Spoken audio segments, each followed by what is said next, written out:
It all began when I was 9 years old. My mom, Maria, married Harvey Henderson. At the time, it didn't mean much to me. I was living with my dad in another state, and Harvey was just the man my mom had chosen to marry. My dad was my everything. He made me laugh, made me feel safe, and was always there when I needed him. But everything changed when I turned 12. That was the year my dad passed away, and my life took a turn I couldn't have anticipated. After the funeral, I moved in with my mom and Harvey.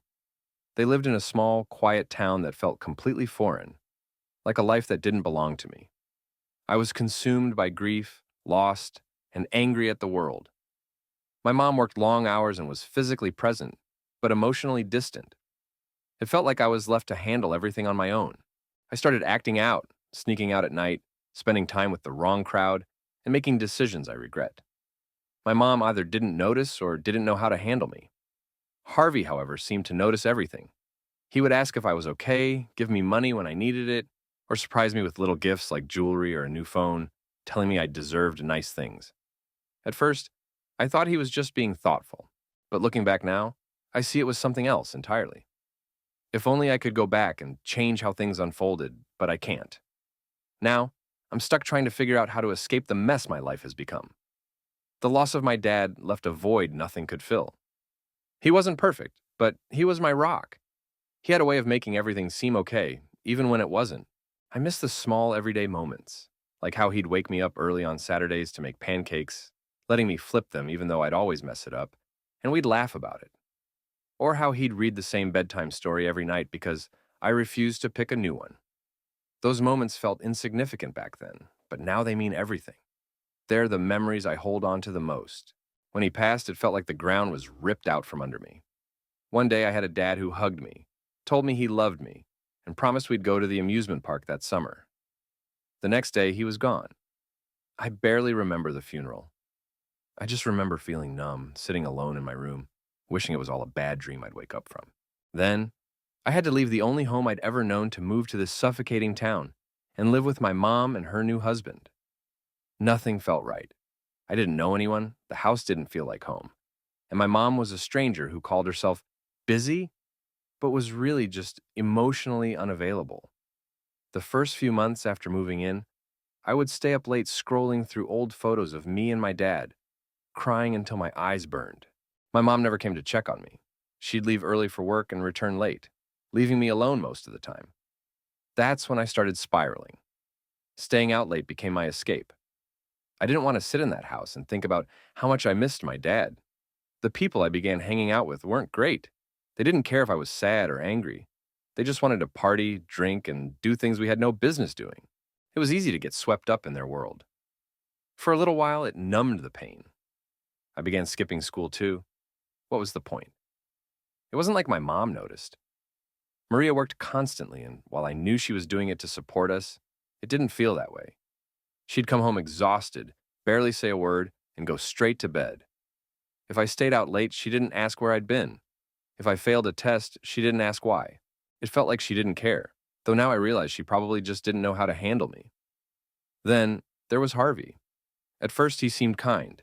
He'd ask how my day was or tell me not to be too hard on myself. One time, when I got caught skipping school, he didn't yell at me like I expected.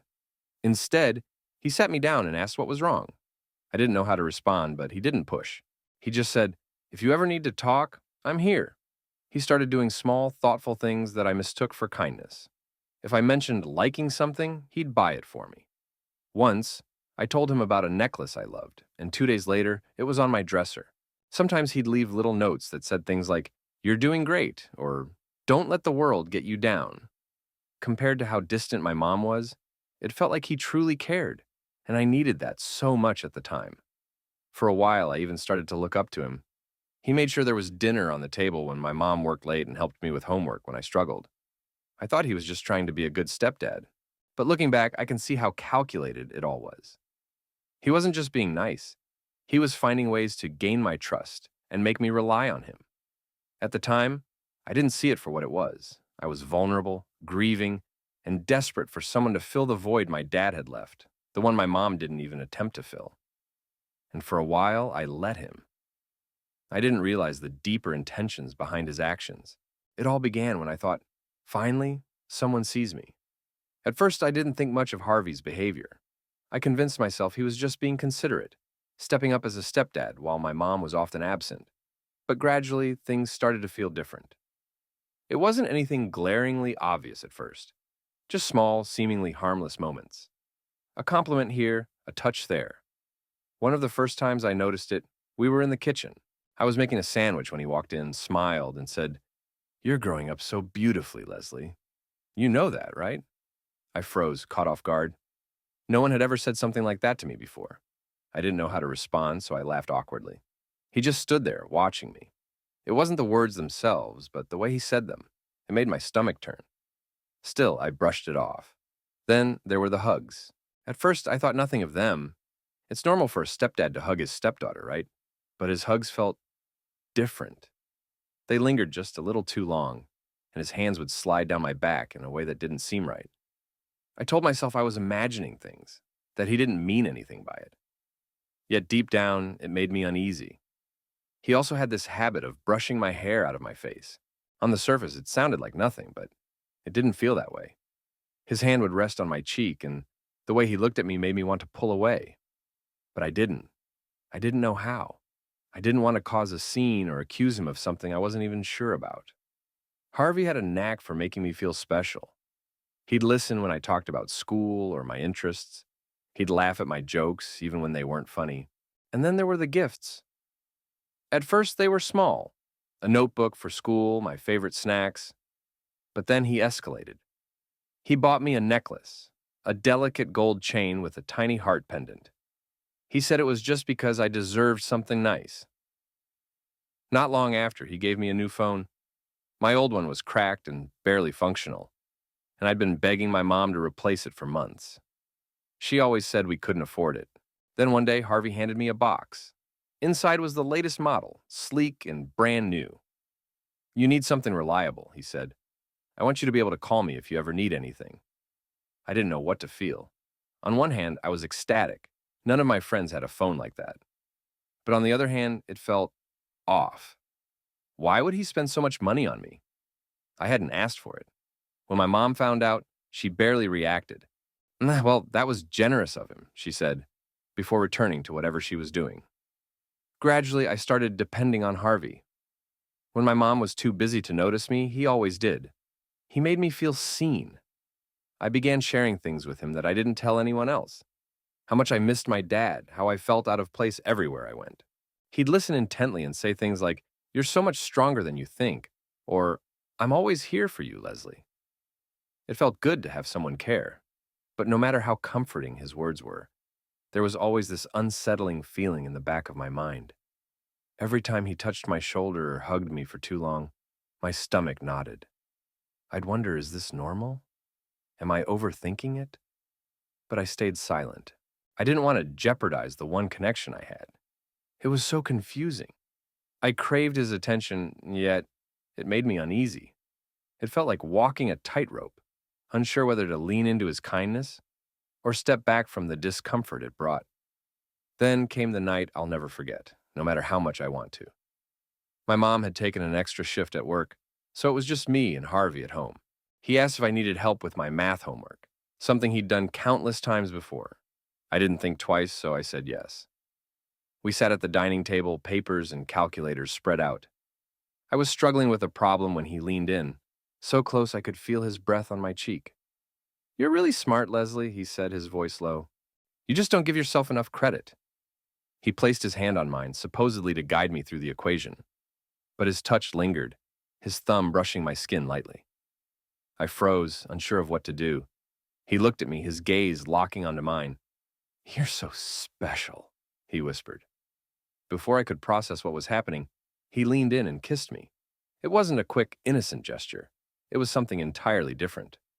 My mind raced. I wanted to pull away, to scream, to ask him what he thought he was doing, but I couldn't. I just sat there, paralyzed by shock. When he finally pulled back, I didn't know what to say or do. Everything felt wrong. He said, "I love you, Leslie. You know that, right? This is our secret." His words felt overwhelming, suffocating even. I didn't know how to respond. He told me that I made him feel alive, that I was the one bright spot in his life that brought him true happiness. He spoke as if it was a compliment, something I should feel proud of, but inside it made me feel nauseous. After that night, everything shifted. Harvey began creating more opportunities for us to be alone. He'd offer to drive me places or make sure we were the only ones home when Maria was working late. Each time, he'd remind me this was about love, that what we shared was special. He promised he'd wait for me and that once I turned 18, we could be together officially. It was all so twisted, but I couldn't find the words to describe how I felt.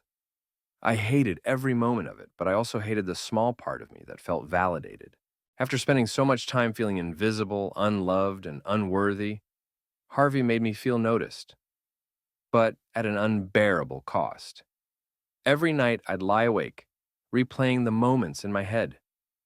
I told myself it wasn't my fault, that I hadn't asked for this, but then I'd think about how I hadn't stopped it either, and the guilt consumed me. Then came the filming.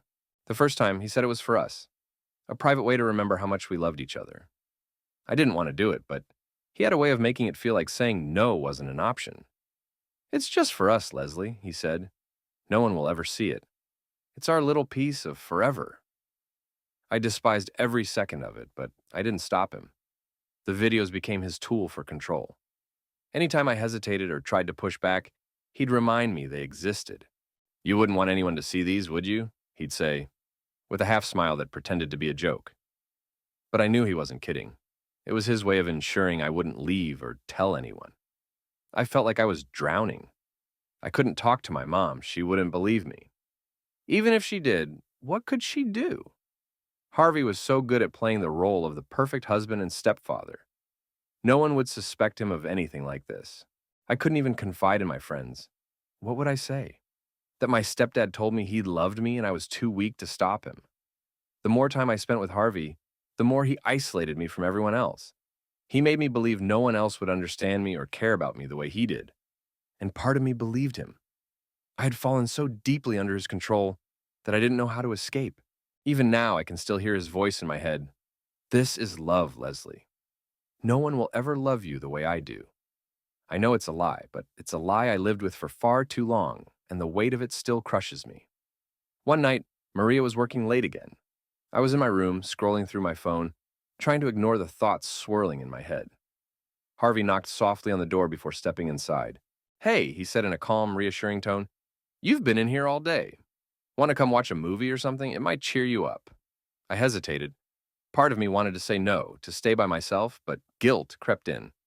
He was always so kind to me, or at least that's what I told myself back then. So I agreed.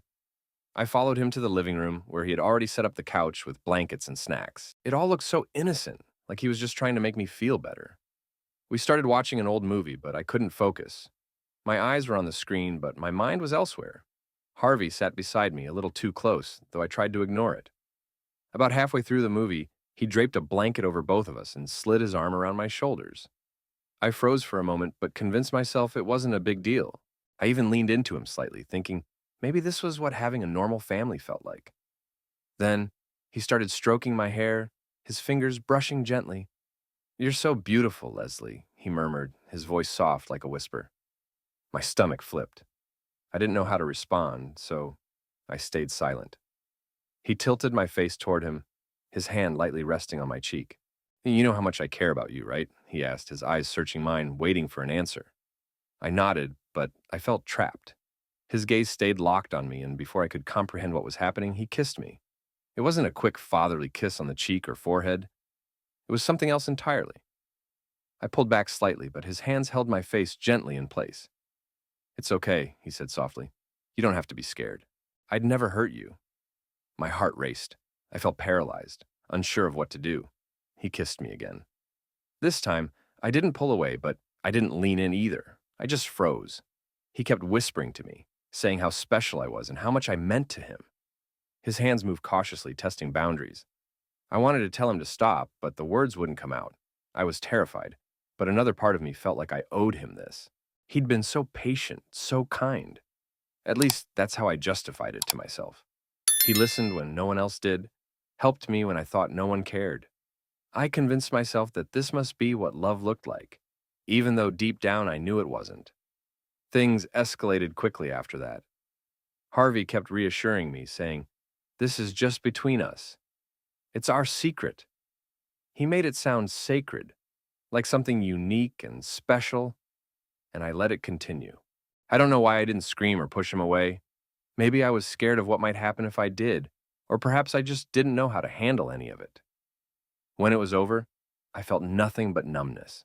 I sat on the couch, clutching the blanket tighter around me, staring blankly at the TV as though nothing had occurred. Harvey sat beside me, his arm casually draped over the back of the couch, acting like everything was normal. He turned to me and said, "You're amazing, Leslie. I'm so lucky to have you." I didn't respond. I couldn't. I felt like I'd crossed a boundary I could never return from. Yet I also felt trapped. He was the only one who ever made me feel like I mattered, and now I didn't know how to look at either him or myself the same way again. Not long after that night, things took another unexpected turn. By this point, Harvey had started finding more excuses to be alone with me. He'd drop by my room under the guise of checking on me or suggest taking me for drives when Maria was working late. Every time, he would remind me how much he cared, how deeply he loved me. And each time, I felt the walls closing in even more. One afternoon, when Maria was on another long shift, Harvey proposed we spend time in his office. "It's quieter in there," he said, smiling like it was the most casual suggestion in the world. I hesitated but still followed him, unsure why I kept going along with everything he suggested. He shut the door behind us and began shuffling through papers on his desk. Then, he reached into a drawer and pulled out a small handheld camera. "I want to capture how special you are," he said softly, his gaze steady and warm, trying to make me feel safe. I froze, my eyes locked on the camera in his hands. My gut screamed at me to leave, but my feet felt rooted in place. "It's just for us," he added, stepping closer. "I want something to remember these moments by. You trust me, don't you?" That word, trust, hit me like a weight in my chest. For months, I'd convinced myself that he truly cared, that I owed him something for all the kindness and attention he'd given me. So I nodded. I told myself it was harmless, that it didn't mean anything. He started with photos. At first, they seemed innocent, pictures of me sitting on the couch or lying on my bed smiling awkwardly for the camera. But then he'd ask me to adjust my pose or fix my shirt. "You're so beautiful," he'd murmur, his voice low and steady. "I just want to capture you exactly as you are." The way it made me feel was awful, but I didn't know how to voice my discomfort. The first time he asked to record a video, I hesitated. He noticed immediately and sat beside me, placing a reassuring hand on my knee. "It's okay, Leslie," he said gently. "No one will ever see this. It's just for us. A way to remember how much we mean to each other." His tone was soothing and his words slowly chipped away at my defenses. When he hit record, a knot tightened in my stomach. I sat there, barely breathing, as he spoke softly from behind the camera, praising me and telling me how much he cherished me.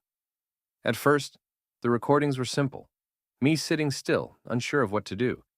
But then he'd ask me to move, to pose. "Turn your head just a little," he'd say. "Tilt your chin up. Perfect." Soon, it escalated. He began filming more intimate moments, reassuring me that it was still just between us. "This is for us," he'd say, "to remember how much we mean to each other." Every time I wanted to refuse, but the words got caught in my throat. I tried convincing myself it wasn't as bad as it felt, that maybe this was normal. But it never felt normal. It felt wrong, suffocating. And yet, I couldn't find a way to make it stop. The camera became another tool he used to control me. He started bringing it out more often, setting it up without warning. One time, I tried to tell him I didn't feel comfortable anymore, that I didn't want to do it. His entire demeanor shifted, not with anger or yelling, but with a quiet intensity that was even scarier. He leaned in close and said, "Leslie, you don't want anyone to see what we've already done, do you? These are private, just for us. But if someone else saw them, it wouldn't be good." That's when the reality hit me. I wasn't just trapped in this nightmare. He had leverage over me. We lived in a small town, and I knew what would happen if those videos ever got out. The shame, the gossip, the judgmental stares. I couldn't bear the thought of it. So I nodded and kept going along with it, even though every blinking red light on that camera made me feel like I was being smothered. From that point on, the camera wasn't just a way for him to capture moments. It became a weapon, a constant reminder that I had no escape. Every time he brought it out, I felt another piece of myself slip away. It didn't overwhelm me all at once. It crept in slowly, like an unavoidable fog. At first, I convinced myself I could handle it, that I could separate what Harvey was doing from how I was feeling. But over time, the weight of it all became unbearable. I stopped responding to messages from my friends. They'd invite me to hang out, and I'd always find an excuse. I'm busy, I'm tired, or maybe another time. Eventually, they stopped asking. School turned into a nightmare. I'd sit in class staring at the clock, counting down the minutes until I could leave. But going home wasn't any better. The idea of being near Harvey made my skin crawl, yet the alternative, being out in public where people might notice something was wrong, felt equally unbearable. I started skipping school more often, spending hours wandering aimlessly through town or hiding in the library where no one would bother me. Homework became impossible to focus on, and I stopped caring about grades or tests altogether. Then, the nightmares began. I'd wake up in the middle of the night, drenched in sweat and shaking, with images of Harvey's face flashing through my mind. I'd see the blinking red light of his camera, hear his voice whispering, "This is just for us." I started dreading sleep, but staying awake wasn't any better. The constant exhaustion pulled me deeper into a hole I couldn't climb out of. I thought about ending it, telling Harvey I couldn't do it anymore. But every time I tried to imagine it, his voice echoed in my head. "You don't want anyone to see these, do you?" His threats were never loud or angry. They were calm, calculated, and utterly terrifying. He didn't need to raise his voice to make his point. Just the thought of those videos being exposed was enough to keep me quiet. I imagined the entire town finding out, classmates laughing, teachers pitying me, and worst of all, my mom learning not just about the videos, but about everything. The shame was unbearable. The first time I tried to distance myself, I told him I needed space. I lied, saying I was overwhelmed with school and just needed time alone. He smiled, like he could see straight through me. "You know I'll always be here for you," he said, his tone soothing. Then, leaning in, he added, "But remember, Leslie, we have to protect each other. If anyone finds out about us, well, it wouldn't just be me they'd blame." His words hit me like a slap. He wasn't just threatening to expose me, he was making it sound like I'd be equally at fault, like I'd ruin my own life if I spoke up. After that, I gave up trying to pull away. I felt like I was suffocating, but I couldn't see any way out. Every time he touched me, every time he whispered those sickly sweet words, I felt like I was falling deeper into a pit I couldn't escape. I started blaming myself, wondering if I'd somehow led him on, if it was my fault for not stopping him sooner. I replayed every moment over and over in my head, trying to figure out where I went wrong. But no matter how much I agonized, the guilt never left me. What made it worse was how it changed my view of my mom. I couldn't look at her without feeling this overwhelming guilt. She didn't deserve this.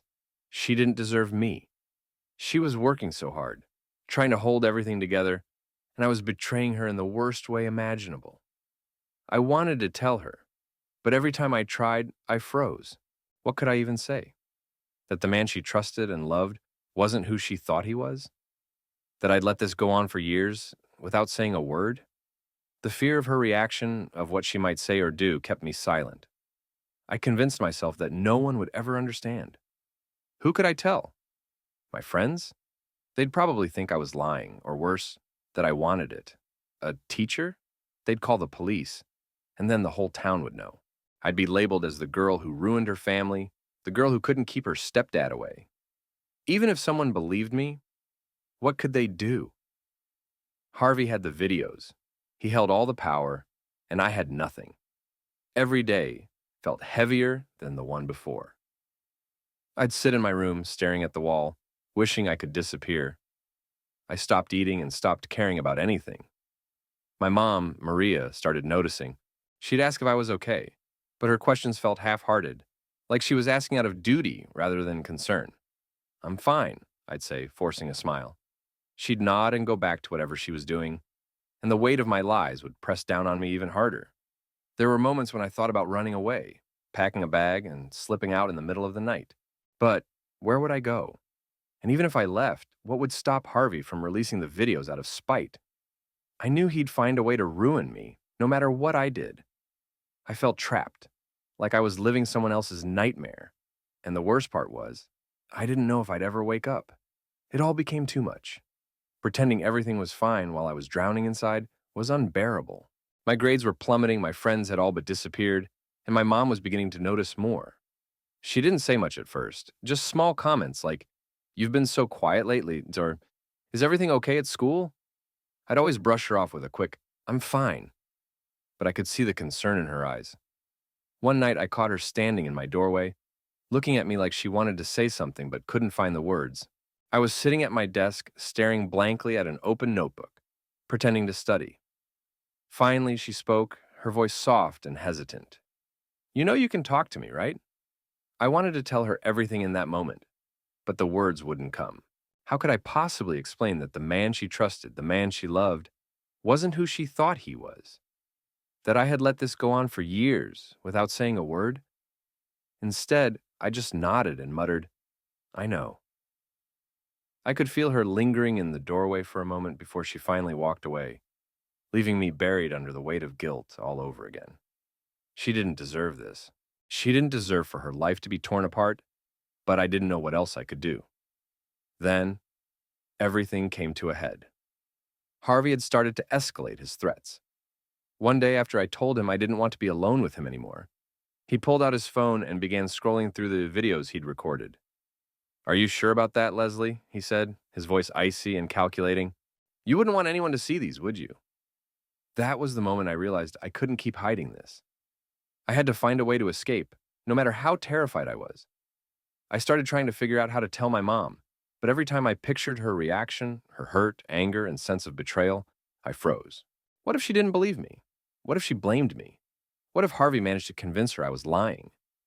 The doubts swirled endlessly in my mind, leaving me paralyzed. One night, I decided to write her a letter. I thought it might be the only way to fully explain everything without breaking down.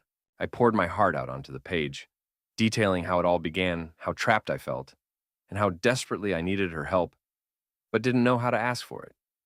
My hands were trembling as I left the letter on the kitchen counter before heading to bed. The next morning, the letter was gone, but Maria didn't say a word. My heart sank. Had she read it? Or had Harvey found it first? The uncertainty was unbearable. I spent the entire day on edge, bracing myself for something, anything to happen, but everything remained unsettlingly normal. That night, I realized I couldn't wait any longer for her to figure it out on her own. I had to make her see the truth, so I did something I never thought I'd do. I sent her an email. I attached screenshots of Harvey's texts and photos of the gifts he'd given me, hoping it would be enough to convince her. After hitting send, I sat there staring at the screen, my heart pounding so hard I thought it might burst. Now, I'm here sharing my story because I don't know what's going to happen next. I need your help. If you've ever been in a situation like this or know someone who has, please tell me what you did. How did you find a way out? How did you get people to believe you? I feel so isolated, but I know I can't be the only one who's felt this way. There have to be others out there who've been through something similar. If you're reading this and feel as lost as I do, maybe we can figure it out together. Maybe sharing this story will help someone else find the courage to speak up, or help me find the strength to keep going. I don't know how my mom will react when she reads that email, but I know I can't continue living like this. Please, if this story resonates with you, share it. Someone out there might need to hear it just as much as I needed to say it.